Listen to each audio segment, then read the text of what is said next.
9వ వచనం. ఆయన 3 ఏండ్ల పెయ్య, మేక, పొట్టేలు, తెల్లగువ్వ, పావురపు పిల్ల తెమ్మని అతనితో చెప్పాను. అన్ని తీసుకొని నడుమకు ఖండించి దేని ఖండమును దానికి ఎదురుగా ఉంచాను. పక్షులను అతడు ఖండింపలేదు. అది దేవుడు అడిగిన ప్రాసెస్. 15వ అధ్యాయంలో అబ్రామ్ అన్నాడు, నువ్వు ఏమిచ్చినా ఏమి 2. అందుకే అబ్రామ్, ప్రభు అయిన యెహోవా నాకేమిచ్చినా ఏమి, నేను సంతానం లేని వాడనైపోవచ్చున్నానే. దమస్కు ఎలియేజరే నా ఇంటి ఆస్తికర్త ఎగును కదా. ఇదిగో నువ్వు నాకు సంతానం ఇయ్యలేదు కనుక నా పరివారంలో ఒకడు నాకు వారసుడవుతాడు. ఏంటి అబ్రహాం, నేను చెప్పేది నీకు ఎక్కట్లేదా, నేను చెప్పేది నీకు అర్థం కావట్లేదా అని ఎన్ని మార్లు అడిగినా కానీ ఓకే నువ్వు అన్నీ ఇస్తున్నావు, నిన్ను నేను అస్సలు తప్పు పట్టట్లేదు. దెర్ ఇస్ నథింగ్ రాంగ్, ఏం అసలు తప్పు పట్టే అవకాశమే లేదు. కానీ నువ్వు నాకు సంతానం వేయలేదు. అన్ని ఇస్తున్నావు కానీ సంతానం వేయలేదు. కాబట్టి నా పరివారం, నా దాసులలో ఒకడే ఈ ఆస్తి అంతటికి కర్త అవుతాడు కదా, నా ఇంటికి యజమానుడు అవుతాడు కదా అని అంటే, నీకు ఇట్లా అర్థం కాదు కానీ నేను ఒక సంగతి చూపిస్తాను నీకు. వెళ్ళి 3 ఏండ్ల పెయ్య, 3 ఏండ్ల మేక, 3 ఏండ్ల పొట్టేలు తీసుకొని, ఒక తెల్లగువ్వ పావురం పిల్లని తీసుకొని, ఆ జంతువులు పెయ్యని, పొట్టేలని, మేకని మధ్యలోనికి మధ్యలోనికి కట్ చేసి దేని దానికి ఎదురుగా, నేను మధ్యలో కొంచెం ప్లేస్ ఉంచి దేనికి దానికి ఎదురుగా పెట్టు. పక్షుల్ని ఖండించొద్దు, చంపొద్దు పక్షుల్ని, దేనికి దానికి ఎదురుగా పెట్టు. ఇవే తరువాతి కాలంలో దేవుడు పాప పరిహారార్థ బలికి, సమాధాన బలికి, దహన బలికి ఉపయోగించాడు. పెయ్య, మేక, పొట్టేలు, పౌరపిల్ల, గువ్వ, వీటినే బలుల కోసం ఉపయోగించాడు. ఇది ముంగుర్తుగా దేవుడు అబ్రాహాముకు చూపించాడు. నువ్వు వాటిని రెడీ చేసి పెట్టు అన్నప్పుడు అబ్రహాము ఏం చేయాలో తెలియదు, ఎందుకు చేయమన్నాడు తెలియదు. కానీ దేవుడు మాట నెరవేర్చే అలవాటు ఒకటి ఉంది కదా, అలా అలవాటు అయిపోయింది అబ్రహాముకి. సరే చెప్పినట్లుగా అన్ని ఖండించేసి కూర్చొని ఉన్నాడు అక్కడ. అవి మృత కళేబరములు కదా, చంపిన మాంసము కదా, అన్ని వస్తూ ఉంటాయి తినడానికి. చచ్చిపోయిన శవాన్ని తినడానికి వస్తుంది. ఏంటిది అది? గద్ద, అపవాది, చీకటి తినడానికి వస్తుంది, ఆవరించి పట్టి పీకడానికని వస్తుంది. అయితే అబ్రాము తెలుసో తెలియక వాటిని తోలుతా ఉన్నాడు, చేతనైనంత వరకు తోలుతా ఉన్నాడు. సాయంత్రం ప్రొద్దు కొంకినప్పుడు చిమ్మ చీకటి వచ్చినప్పుడు కొంచెం నిద్ర పట్టింది. ఆ తర్వాత దేవుడు నిద్రలో ఉన్నప్పుడు దేవుడు మాట్లాడుతున్నాడా, లేకపోతే దేవుడు మాట్లాడుతున్నప్పుడు మేలుకున్నాడో తెలియదు కానీ నిద్ర పట్టింది. ఎందుకు 12వ వచనం, పొద్దుగుంపుకోబోయినప్పుడు అబ్రామునకు గాఢ నిద్ర పట్టెను, భయంకరమైన కటిక చీకటి అతని కమ్మగా. ఆయన, ఇప్పుడు వినండి, నీ సంతతి వారు తమది కాని పరదేశమందు నివసించి ఆ దేశపు వారికి ఎవరు, అందుకే జాగ్రత్త వినాలన్న, నీ సంతతి వారు తమది కాని పరదేశమందు నివసించి వారికి, ఆ దేశపు వారికి దాసులుగా ఉంటారు. ఎవరు? ఏ సంతతికి వారు? అబ్రహాం సంతతి వారు. అప్పుడు అబ్రహాం గర్భం తెరవబడిందా? అసలు గర్భమే తెరవబడలేదు. నీ సంతతి వాళ్ళు పోయి దూరదేశంలో వాళ్ళకి దాసులు అవుతారు అంటున్నాడు. చాలా ఎగ్జాగరేట్గా అనిపించుంటుంది అబ్రాహాంకి. చాలా దేవా, వద్దులే నాయన, నాకు ఎక్కట్లేదు, నాకు అర్థం కావట్లేదు అనుకుని పట్టించుకొని ఉంటాడు అబ్రాహాం. తర్వాత మరలా మాట్లాడుతున్నాడు దేవుడు. చూడండి నెక్స్ట్ వచ్చిన, వారు 400 ఏట్లు వీరిని శ్రమ పెట్టుదురో, వీరు ఎవరికి దాసులు అవుతురో ఆ జనమునకు నేనే తీర్పు తీర్తును, వారు మిక్కిలి ఆస్తితో 400 ఏళ్ళు శ్రమ పెడతారు. తర్వాత చూడండి 16, అమోరీయుల అక్రమం ఇంకను సంపూర్ణం కాలేదు కనుక నీ 4వ తరము వారు ఇక్కడికి మరలా వచ్చేదరని నిశ్చయముగా తెలుసుకో. ఎన్నో తరం వాళ్ళు? ఎవరి 4వ తరం? అబ్రాహాం 4వ తరం కదా. ఎవరు 4వ తరం అంటే? అబ్రాహాం మొదటి తరం ఎవరు? పుట్టాడా? పుట్ల. మొదటి తరమే పుట్టలేదు, ఇంకా 2వ తరం ఎవరు? యాకోబు. పుట్టాడా? పుట్టలేదు, ఇంకా 3వ తరం ఎవరు? యాకోబు సంతతి అయిన 12 గోత్ర లక్షల మంది. ఏది ఐగుప్తు నుండి బయటకు వచ్చారు, ఎర్ర సముద్రం దాటారు, మన్నా తిన్నారు, బండ నుండి నీళ్లు తాగారు, మేఘస్తంభం అగ్నిస్తంభం కాంతిలో నడిచారు. చూసారా? వాళ్ళు అన్నమాట. ఎవరు? ఎన్నో తరం వాళ్ళు? మూడో తరం వాళ్ళు. జాగ్రత్త, మూడో తరం వాళ్ళు. ఇంకా నాలుగో తరం వాళ్ళు ఎవరు? వీళ్ళు ఈ 40 సంవత్సరాలు యాత్ర చేశారు. చూసారా? అసలు ఇవన్నీ చెప్తున్నావు కానీ మోషే, ఆ దేశం ఎట్లుంటుందో మేము పోయి జస్ట్ టెస్ట్ చేసి వస్తామని పోయి ఆ దేశాన్ని వేగు చూడడానికి 40 రోజులు పట్టిందంట వాళ్ళకి. ఎంత జ్ఞానపరులో వాళ్ళు. 40 రోజులు చుట్టూ తిరిగారంట. సరే, మీరు 40 రోజులు చేస్తారా అని చెప్పి రానిచ్చి 40 రోజులకి ఒక్క రోజుకి 1 సంవత్సరం చొప్పున 40 సంవత్సరాలు తిరగండి ఇక్కడే అని 40 సంవత్సరాలు తిప్పాడు అక్కడ. అది ఏ తరం వాళ్ళు? మూడో తరమే. వీళ్ళందరూ మేము కొల్లబోతాము, మేము ఆ దేశాన్ని స్వతంత్రించుకోము, మేము ఆ దేశాన్ని చూసి స్వతంత్రించుకొని అక్కడ ఆ స్థలం మేము సొంతం చేసుకొని మేము బతికి ఇదంతా జరిగినట్టేనా అన్నారు. చూసారా? వాళ్ళందరినీ అరణ్యంలో రాల్చేసాడు దేవుడు. రాల్చి క్రొత్త తరాన్ని తీసుకొచ్చాడు. అది 4వ తరం.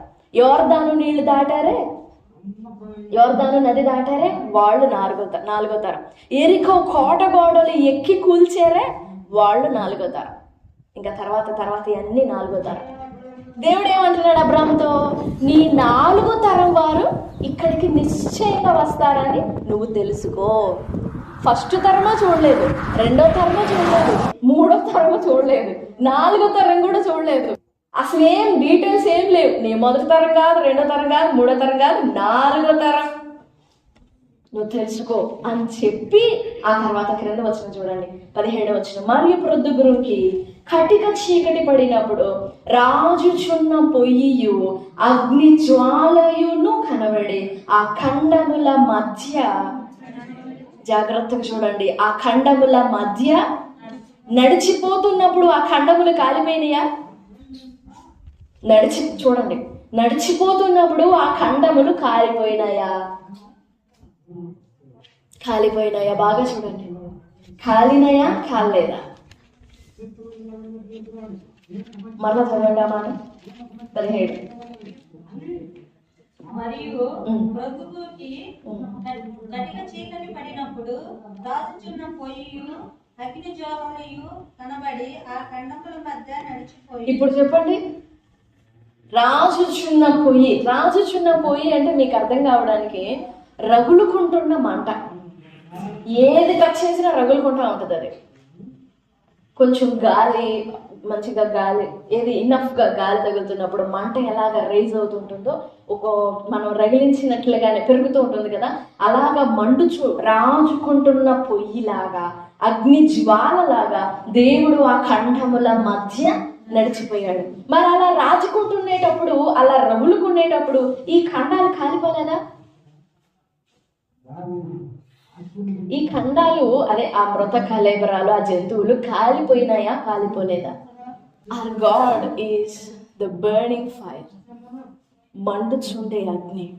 మండుతాడే గాని మరణానికి అప్పగించడు. అవి మృత కళేబరములుగా చంపాడు. ఒక ఎగ్జాంపుల్గా అబ్రహాంకి చూపించాడు.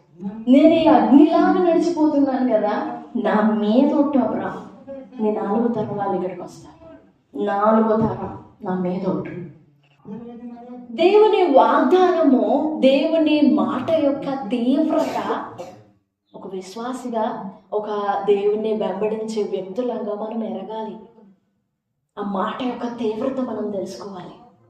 ఆ మాట ఎంతవరకు పనిచేస్తుంది, హౌ క్యాపబుల్ ఇట్ ఈస్. ఒక క్రైస్తవుని యొక్క కర్తవ్యం, క్రైస్తవుని యొక్క బాధ్యత ఏంటంటే వాక్యపు యొక్క స్థిరత్వాన్ని తెలుసుకోవాలి. The stability of the eternity of the word. వాక్యం యొక్క స్థిరత్వాన్ని ఒక విశ్వాసి తెలుసుకోవాలి. మన జీవిత ప్రయాణంలో దేవుని వాక్యము యొక్క, వాక్యం కాదు, దేవుడు మాట్లాడిన మాటల యొక్క ఆ ఎవర్ లాస్టింగ్ లాంగిటివిటీ, ఆ మాటల యొక్క ప్రభావం మనం తెలుసుకోకపోతే చాలా త్వరితంగా, చాలా సులభంగా దేవుని మార్గంలో నుండి, చిత్తంలో నుండి, పరిశుద్ధతలో నుండి, ఏర్పాటులో నుండి, కృపలో నుండి, జీవంలో నుండి, ప్రేమలో నుండి వేరైపోతాం. ఎందుకంటే మనల్ని బైండ్ చేసేది మాట, మనల్ని కట్టి అట్లా గట్టిగా అంటిపెట్టేది మాట. సరే, అబ్రాహాంతో దేవుడు మాట్లాడాడు. అబ్రాహాం 4 తరాల వరకు చూడలేదు, కానీ ఫస్ట్ తరం చూసాడు. యాకోబుని కూడా చూసే ఉంటాడు అబ్రాహాము వయసును అంచనా వేసినప్పుడు, మనం ఎస్టిమేట్ చేసినప్పుడు యాకోబు ఏశావుని కూడా చూసాడు. అబ్రాహాము చూసాడు. ఆ తర్వాత కొన్ని వేల సంవత్సరాల తర్వాత, వందల సంవత్సరాల తర్వాత ద సేమ్ అబ్రహామునకు ఎలాంటి దర్శనం అయితే ఇచ్చాడో, ఇప్పుడు నిర్గమ 3వ అధ్యాయంలో మోషేకు అలాంటి దర్శనం ఇస్తున్నాడు. Burning fire but not consuming the offering. Burning fire but not consuming. మండుతూ ఉండింది కానీ కాలిపోవట్లేదు. ఇశ్రాయేలీలు 430 సంవత్సరాలు ఆ బానిసత్వంలో వెట్టి చాకిరి చేస్తూ విసిగిపోయి, చాలా ఫ్రస్ట్రేట్ అయిపోయి, ఇంకెప్పుడు బయటికి పోయేది, ఇంకెప్పుడు అని. ఒకవేళ ఎవరైనా వచ్చి దేవుడు మిమ్మల్ని విడిపిస్తాడు అని చెప్పినా కానీ వాళ్ళ మీద ఫైర్ అయిపోయి, వాళ్ళ మీద ఫ్రస్ట్రేట్ అయిపోయే పరిస్థితి. ఎందుకంటే అంతగా అలసిపోయారు వాళ్ళు. ఏది శరీర పడలేక కాదు, శరీర బడలిక ఎంత ఏమన్నా ఒక ముద్ద అన్నం తింటే అది ఎగిరిపోతాయి. కానీ శరీర బడలిక భారం వేరు, ఆత్మలో బడలిక భారం వేరు. ఆ ఒత్తిడి వేరు, ఆ బరువు భారం వేరు. ఎట్లాగైనా బాగా అలసిపోయారు వాళ్ళు. ఎంత అలసిపోయారంటే మోషే వచ్చి దేవుడు నాకు ప్రత్యక్షమయ్యాడు, మిమ్మల్ని బయటికి తీసుకెళ్ళమన్నాడు, పదండి వెళ్దామని చెప్తే నవ్వెంత.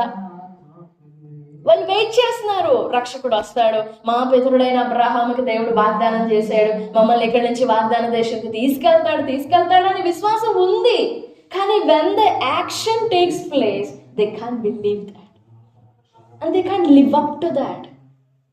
ఆ మూమెంట్ వాళ్ళు ఎక్స్పీరియన్స్ అయ్యేటప్పుడు, ఆ మూమెంట్ వాళ్ళు అనుభవించేటప్పుడు వాళ్ళకి అది సాధ్యపడలేదు, చేత కాలేదు. అందుకు దేవుడు మోషేని ఆ ఐగుప్తులో నుండి సపరేట్గా బయటకు తీసుకెళ్ళిపోయి 40 years బయట అక్కడ ట్రైనింగ్ ఇచ్చి, ఎక్స్పీరియన్స్ చేయించి, తర్ఫీదు చేయించి, అక్కడ ద సేమ్ అబ్రహాముకి ఎలాగైతే ప్రత్యక్షమై మాట్లాడాడో, అగ్నిలో ప్రత్యక్షమై మాట్లాడాడో, సేమ్ ఇక్కడ నిర్గమాకాండంలో మోషేతో కూడా అలాగే మాట్లాడుతున్నాడు. కొంచెం కూడా మిస్టేక్ లేదు, మైనస్ కొంచెం కూడా లేదు. The same. ఇక్కడ అగ్ని మండుతూ ఉండింది, కాలిపోలేదు. ఇక్కడ మోషే గురించి కూడా అంతే, అగ్ని మండుతూ ఉండింది, పొద కాలిపోలేదు. ఆ భాగంలో ఎందుకు అగ్నినే దేవుడు ఎంచుకున్నాడు అని అంటే 2-3 విషయాలు. అగ్ని దేవుని పరిశుద్ధతకు నిదర్శనం, దేవుని అగ్ని పరిశుద్ధతకు నిదర్శనం.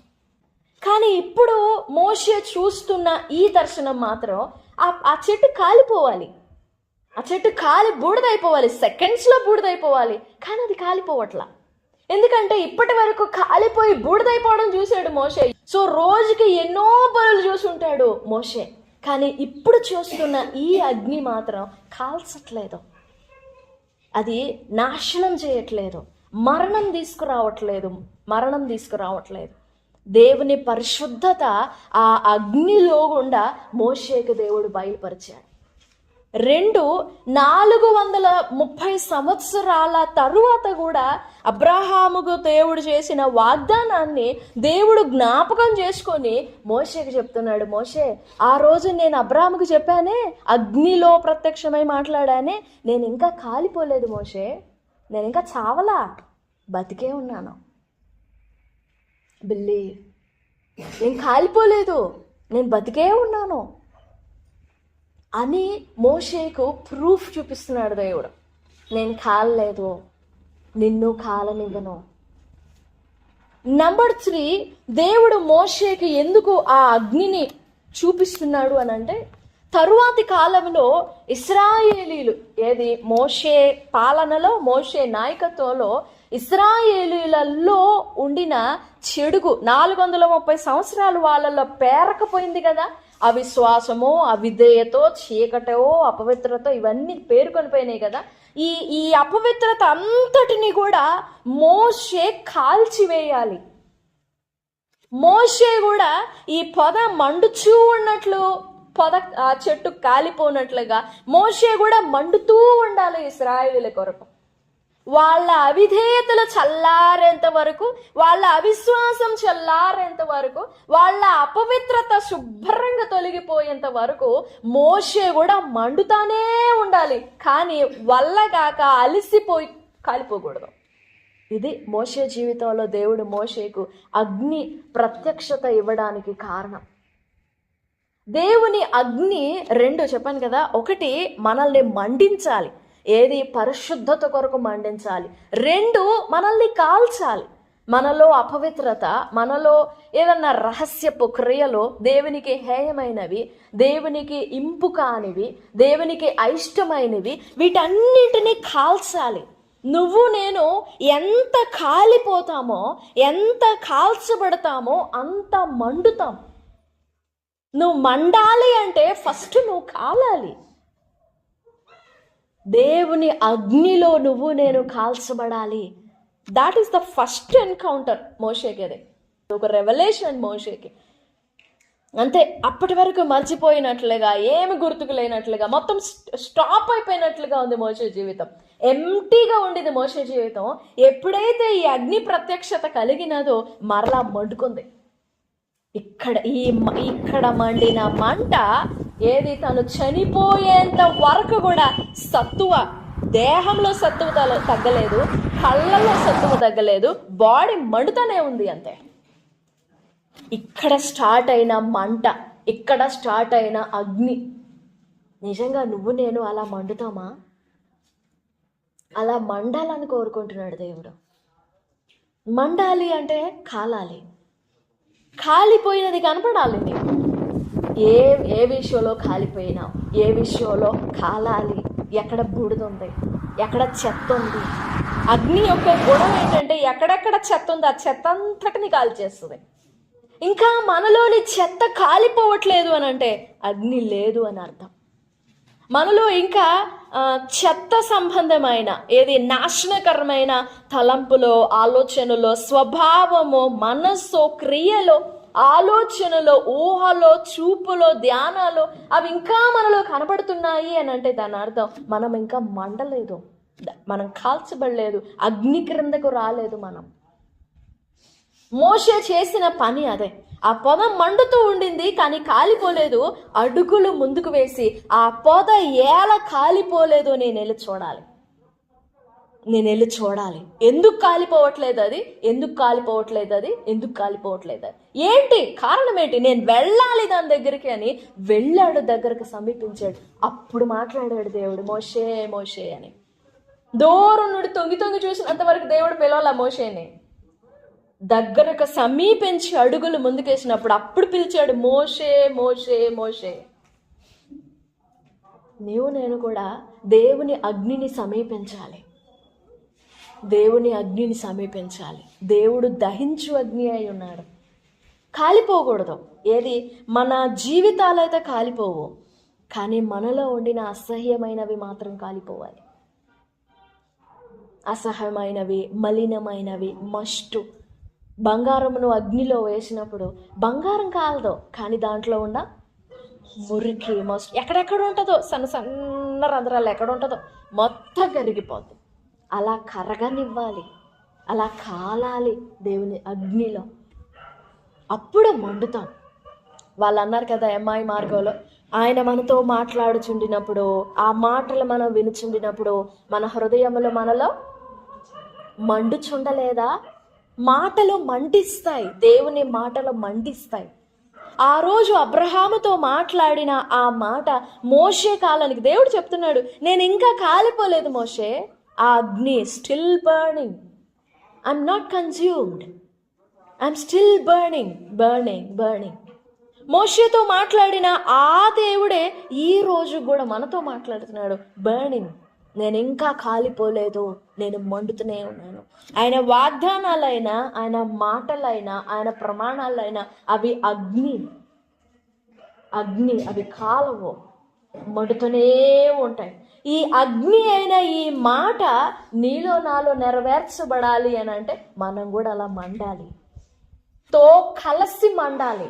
రెండు కలిసినప్పుడు మంట పుట్టిద్ది, రెండు కలిసినప్పుడు అగ్ని బగ్గుమంటుంది. అలా బగ్గుమనాలే కానీ గప్పు గప్పు అనకూడదు, ఆరిపోకూడదు.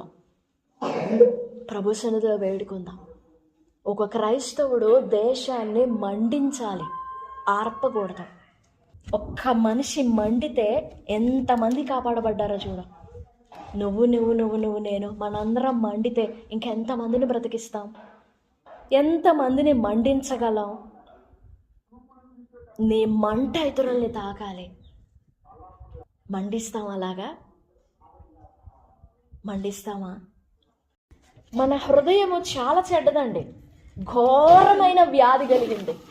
ఆ ఘోరమైన వ్యాధి కూడా కాల్చబడాలి. కాల్చబడితేనే హృదయం ఆయనకు ఆవాసం అవుతుంది, నివాసం అవుతుంది. అలా కాల్చబడకపోతే ఈ హృదయం తీసుకెళ్తుంది పాతాళానికి. మనల్నే కాదు, మన ప్రక్కనున్న అనేక మందిని కూడా తీసుకెళ్ళిపోద్ది. ఈ మధ్యాహ్న కాల సమయంలో నువ్వు మండాలి, కాలిపోకూడదు. దేవుని అగ్ని నిన్ను మండించాలి. కాలవలసినవి కాలాలి, కానీ నువ్వు కాలకూడదు. దేవునికి ద్వేషం, దేవునికి పగ, దేవునికి కోపం పాపమే కానీ పాపి కాదు. ఈ మధ్యాహ్న కాల సమయంలో నువ్వు మండాలి, నువ్వు మండాలి. దేవుని అగ్ని ఎందుకు పొందుకోవు? వద్దా దేవుని అగ్ని? దేవుని అగ్ని నిన్ను మండించొద్దా? దేవుని అగ్ని నిన్ను వెలిగించొద్దా? మండొద్దా? అలా మండాలంటే నీ లోపల ఉన్నవన్నీ కూడా కాల్చమని అడుగు. ఆ పొగ మండుచుండేను కానీ కాలిపోలేదు. కాలాల్సినవి కాలాలి, మండాల్సింది మండాలి. కాకపోతే మనలో రివర్స్ ఉంటుంది. దేవుని అగ్ని మాత్రం మండదు, మిగతా అన్నీ ఇంకట్లా మండుతూ ఉంటాయి, కాలుతూ ఉంటాయి, వర్ధిల్లుతూ ఉంటాయి అవి. కానీ కాదు, చాలా చివరి దినాల్లో ఉన్నాం, చాలా చెడ్డ దినాల్లో ఉన్నాం. హృదయం ఎన్నో రకాలుగా మోసగింపబడే రోజులు ఇవి. విశ్వాసాలు ఎన్నో రకాలుగా మోసగింపబడే రోజులు. ఏర్పరచబడిన వారు సైతము విశ్వాసం పోగొట్టుకునే రోజులు ఇవి. విశ్వాసములో నుండి జారిపోయే రోజులు ఇవి. నీ విశ్వాసం నువ్వే కాపాడుకోవాలి, దేవుడు కాపాడు. నువ్వు కాపాడుకోవాలి అంటే మండాలి. ప్రభువుని అడుగుదాం. ప్రభువా, మోషే అన్ని సంవత్సరాలు ఎలా మండాడో నన్ను అలా మండించు, నాకు సహాయపడు. నీ మాటలు నాలో మండాలి, నన్ను మండించాలి. దేవుని మాటే మండిస్తుంది. నీ మాట నాలో మండాలి, నన్ను మండించాలి. నాకు ఆ కృపనివ్వు, ఆ అనుభవంలోనికి నన్ను తీసుకువెళ్ళు అని ప్రభు సన్నిధిలో వేడుకుందాం. దేవుడి మాటలన్నీ మన వినికిడిలో దీవించునుగాక. ఆమేన్.